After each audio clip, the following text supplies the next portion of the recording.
Today we're here with Adam Grocke from Grocke Financial to talk about the latest in finance. So Adam, welcome. Thanks, mate.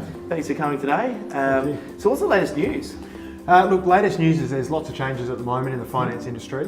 We've seen the one that would have been in the media most recently is interest rate cuts, which is fantastic. And half of the economists picked it, half of the economists didn't think rates were going to move, which shows that realistically no one's got any idea of what's going on. But overall for investors and homeowners, fantastic that rates are now cheaper, which is great, and you can, in most cases, pick up interest rates that are in the high 3%, which is extremely low. Banks are still changing their policy, investors are still getting punished, and overseas buyers now as well are starting to get punished, so they can't actually buy, they can't borrow as much in terms of an LVR against the property as much as they used to. So a little bit of tightening. Absolutely, a little bit of tightening, and I think 2016 is really going to be the year of policy change with banks, which makes it even more important for people to go out and get their approvals before they start looking for property. Right, so get your approval up front and then go out there shopping. Absolutely.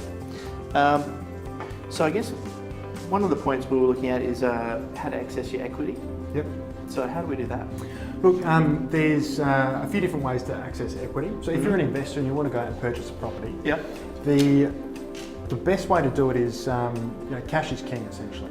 So if you've got an existing property, say a house that you're living in, and you've got some equity in that property, and equity is essentially the difference between the value of the property and your loan amount. So you can draw on that equity, LVR. You can draw on that loan, and so you can draw on that equity. You can get a new loan to cash out some of that equity, and then use that as a deposit for your next purchase.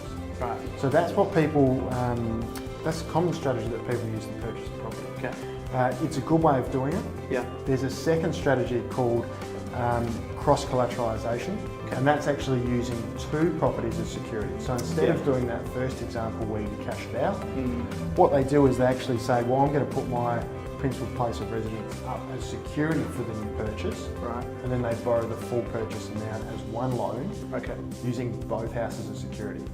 Now the banks prefer that method because then they've got control over all your assets, so if anything goes wrong they can sell all your assets.